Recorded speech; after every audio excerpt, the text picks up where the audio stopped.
ಎರಡು ನಾಡಿಯಿಂದ ಶ್ವಾಸವನ್ನು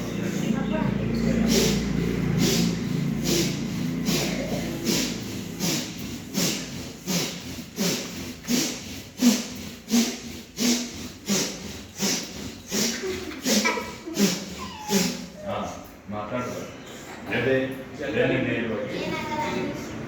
ಅಲ್ಲಿ ಕಾಲಿಟ್ಬಿಡಿ. ಈಗ ಮಂಡಲ ಕಾಲಿಟ್ಬಿಡಿ.